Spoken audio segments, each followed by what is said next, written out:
Hi hello வணக்கங்க. இன்றைக்கி எங்கள் வீட்டில் என்ன சாப்பாடுன்னு பார்ப்போம். இன்றைக்கி வாழைக்காய் வந்து நல்லா அவிச்சு தாளிசம் பண்ணியிருக்கேன், வாழைக்காய் பொரியல் மாதிரி. அப்புறம் பட்டர் பீன்ஸு உருளைக்கிழங்கெல்லாம் போட்டு நல்லா இது மட்டன் மசாலாலாம் போட்டு கறி குழம்பு மாதிரி வச்சுருக்கேன். இன்றைக்கி தான் எங்கள் வீட்டில் சாப்பாடு. உங்கள் வீட்டில் என்ன சாப்பாடுன்னு சொல்லுங்கள். பாருங்கள், நல்லா பட்டர் பீன்ஸு அதுக்கப்புறம் உருளைக்கிழங்கு எல்லாம் போட்டு நல்லா கட்டியாக வச்சுருக்கேன். இதுக்கு வாழைக்காய் தான் சைடிஷ். அப்புறம் புழுங்கல் அரிசி சாப்பாடு தான். சாப்பிட்டு முடிச்சுட்டு இன்றைக்கி ஒரு ஸ்கூல் யூனிஃபார்மு நார்மல் கோட்டு தான், காலர்லாம் கிடையாது. அது கட் பண்ணுற வீடியோ தான் உங்களுக்கு போடுறேன்.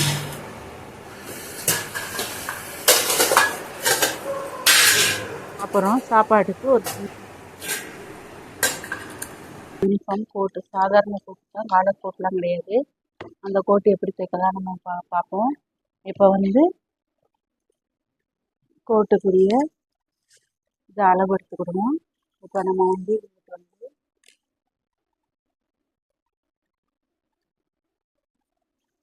பட்டன் பீஸ் வந்து மடித்து விட்டுருவோம், ஒரு இன்ச்சு அளவு போல்.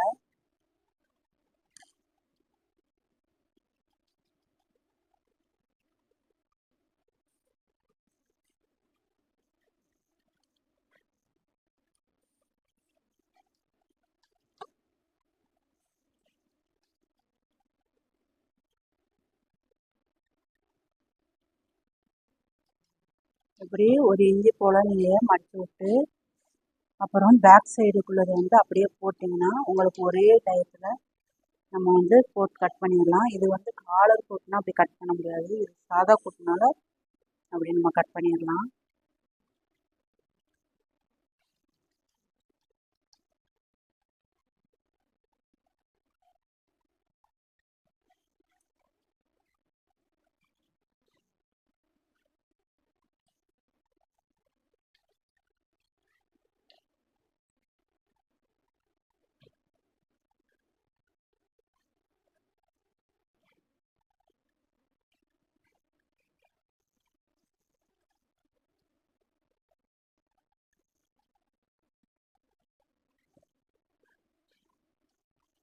இப்போ சுற்றளவு தான் எவ்வளோன்னு பார்த்துக்கிடுவோம்.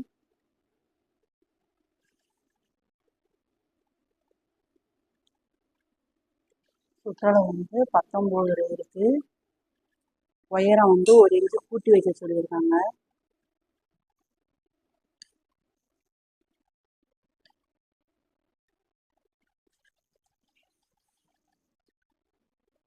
உயரம் வந்து ஒரு இன்ச்சு கூட்டி வைக்க சொல்லியிருக்காங்க. அப்போனா இதில் 20 தான் இருக்குது, 21 வச்சு கொடுங்க.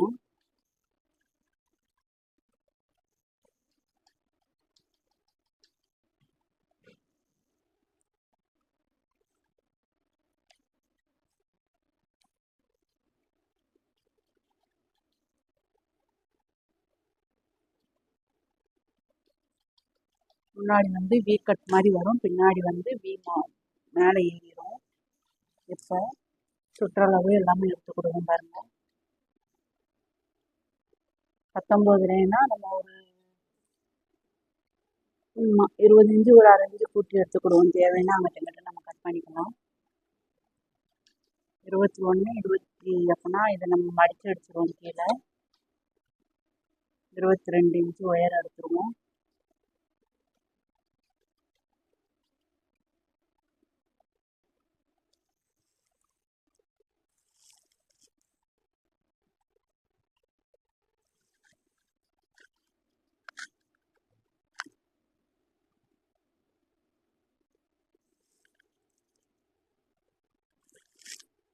கோட்டுக்கு வந்து நம்ம அக்குள் பகுதி வந்து நல்லா லூஸ் கொடுத்தே தைச்சாதான் நல்லாயிருக்கும். ஏன்னா நம்ம டாப்பு போட்டு தான் போடுவோம் தெரியுமா, அதனால் இது ஈஸியான கோட்டு தான். காலர் கோட்னாலும் கொஞ்சம் நம்ம கஷ்டப்பட வேண்டி வரும். இது வந்து காலர் கோட் கிடையாது.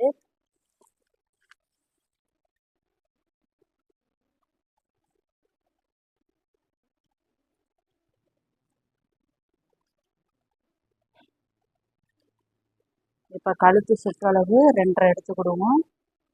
அப்புறம் தோள்பட்டை வந்து ஒரு 3.25 அளவு எடுத்துக்கிடுவோம். இப்போ வந்து இது வந்து உங்களுக்கு பின்கழுத்துக்கோ இப்படியும் லைட்டாக வி மாடல் வி கழுத்து தானே வரைஞ்சிக்கோங்க. இப்போ அடுத்து முன்கழுத்து வந்து வி ஷேப்பில் வரைஞ்சிக்கோங்க.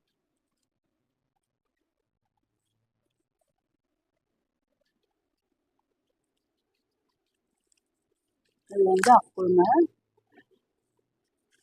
இவ்வளவுதான். இது வந்து சாதா போட்டு தான் பாருங்க, அளவு சிம்பிளாக முடிஞ்சிச்சு. நம்ம வந்து இது வந்து உங்களுக்கு ஸ்ட்ரெயிட் லைனில் வந்துடும். அதுக்கப்புறம் இங்கிட்டு ஸ்ட்ரெயிட் லைன் வந்து உங்களுக்கு தையலில் போயிடும்.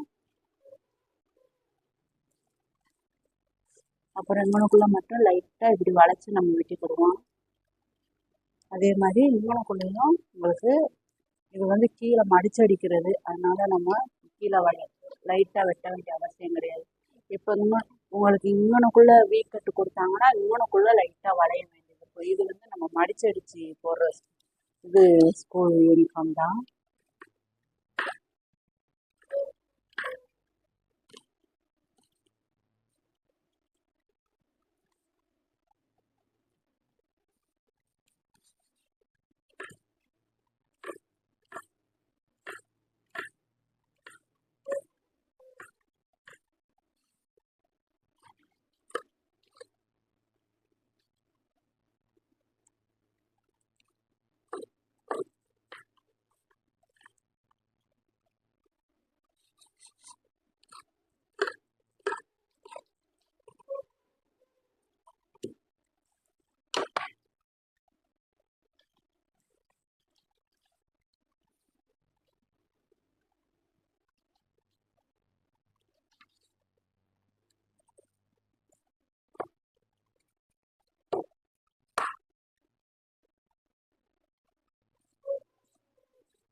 இப்போ லைட்டாக இன்னுக்குள்ளே வந்து ஹிப் சைஸில் வந்து கொஞ்சம் வளைவாக நம்ம வெட்டி கொடுப்போம்.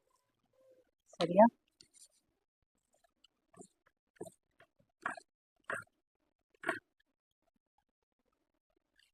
இப்போ அதே மாதிரி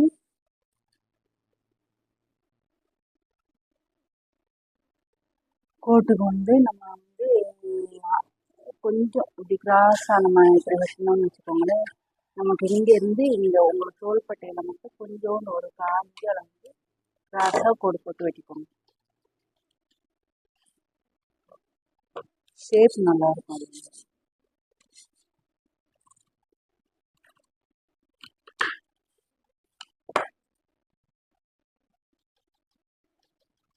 இப்போ கோட்டுக்கு வெட்டிட்டேன்.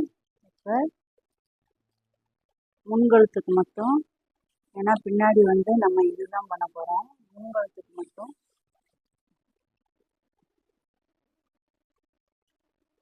வி கட் வர்றதுனால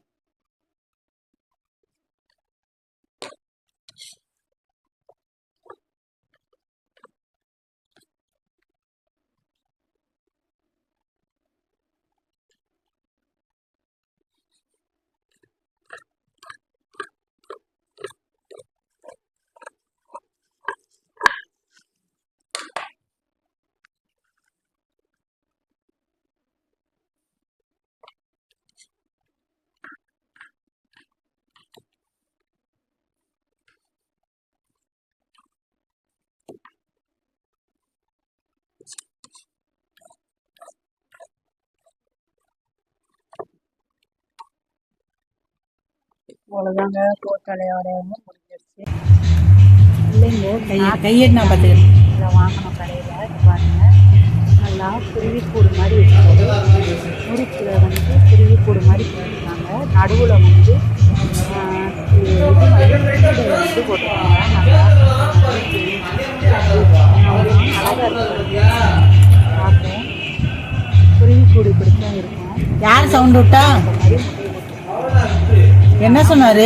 கை வச்சுருப்பாங்களா அந்த மாதிரி. இது பிடிச்சிருந்துச்சுன்னா லைக்